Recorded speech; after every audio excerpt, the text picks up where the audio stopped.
नमस्कार दोस्तों, कैसे हैं आप सभी लोग।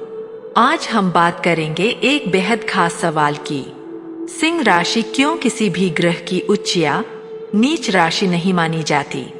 साथ ही जानेंगे कि उच्च और नीच राशि का मतलब क्या होता है और कौन सा ग्रह किस राशि में एक्सॉल्टेड उच्च या डिबिलिटेटेड नीच होता है। मैं हूं सिया और आप देख रहे हैं राशिफल और तंत्र। तो चलिए शुरू करते हैं ये रोचक और जरूरी जानकारी। अब जानते हैं असली सवाल कि सिंह राशि किसी भी ग्रह की उच्च या नीच राशि क्यों नहीं।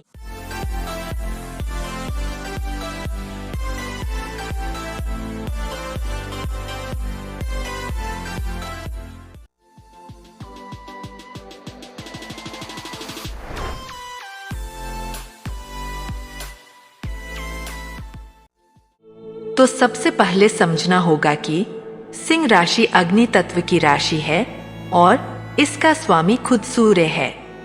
यह राशि नेतृत्व, आत्मबल और तेज की प्रतीक है।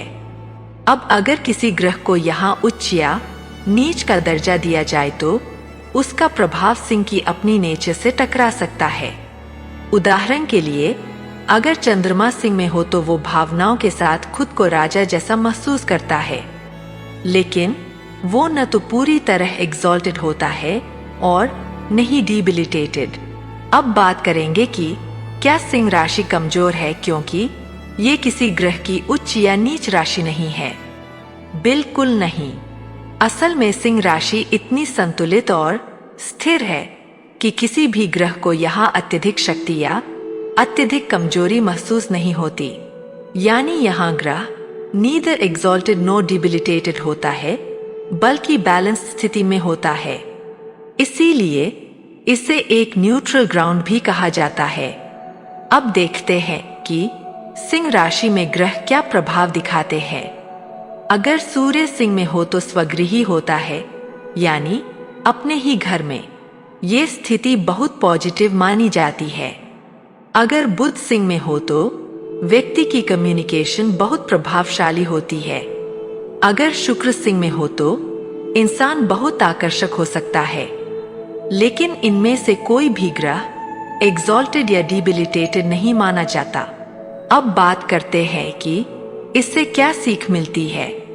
सिंह राशि सिखाती है कि हर चीज में अत्यधिक होना जरूरी नहीं है। कभी कभी संतुलन और स्थिरता भी उतनी ही शक्ति देती है जितनी उच्च स्थिति देती है। ग्रह अगर बैलेंस्ड हो तो वो जीवन में एक मध्यम मार्ग दिखाता है, और यही सिंह की खूबी है। तेज भी है, लेकिन गरिमा के साथ। अब जानते हैं कि उच्च और नीच राशि का मतलब क्या होता है।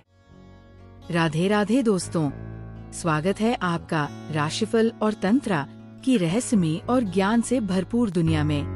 हमारे चैनल पर आपको मिलेगा ज्योतिष ग्रहों और गोचर की सटीक जानकारी, वार्षिक, मासिक और साप्ताहिक राशिफल, सपनों के अर्थ और सामुद्रिक शास्त्र, रत्न, क्रिस्टल और फेंग शुई की जानकारी, तंत्र मंत्र विद्या और शगुन अपशगुन के विचार, और भी बहुत कुछ जो आपके जीवन को सरल और सकारात्मक बना सकता है। नमस्कार, मैं आशुतोष आपके साथ इस आध्यात्मिक यात्रा में हूँ। हमारा उद्देश्य है आपके जीवन में सकारात्मकता और समाधान लाना। हर सवाल का सही जवाब देने के लिए जुड़े हमारे चैनल से। हमारा चैनल सिर्फ ज्योतिष नहीं, बल्कि आपके जीवन के हर पहलू को समझने का मार्ग है।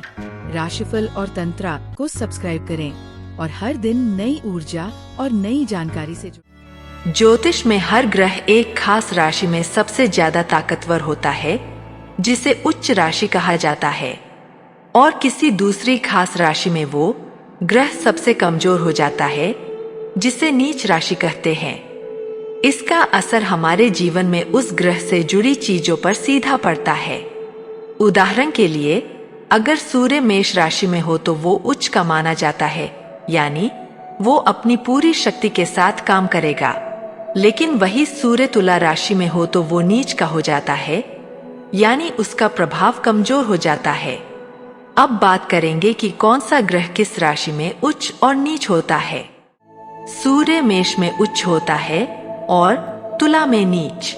चंद्रमा वृषभ में उच्च होता है और वृश्चिक में नीच। मंगल मकर में उच्च होता है और कर्क में नीच। बुध कन्या में उच्च होता है और मीन में नीच। गुरु यानी बृहस्पति कर्क में उच्च होता है और मकर में नीच। शुक्र मीन में उच्च होता है और कन्या में नीच। शनि तुला में उच्च होता है और मेष में नीच। राहु और केतु की उच्च और नीच स्थिति को लेकर मतभेद है, लेकिन अधिकतर वृषभ में उच्च होता है और वृश्चिक में नीच को माना जाता है। तो ये थी सिंह राशि से जुड़ी वो जानकारी जिसे जानना हर ज्योतिष प्रेमी के लिए जरूरी है। अब आपको समझ आ गया होगा कि सिंह राशि अपनी स्थिरता और गरिमा के कारण एक न्यूट्रल स्थान मानी जाती है। अगर वीडियो अच्छा लगा हो तो लाइक करें, चैनल को सब्सक्राइब करें और अपने सवाल या राय नीचे कमेंट में जरूर बताएं। मैं सिया फिर मिलूंगी राशिफल और तंत्र में। तब तक के लिए ध्यान रखिए, सीखते रहिए। धन्यवाद।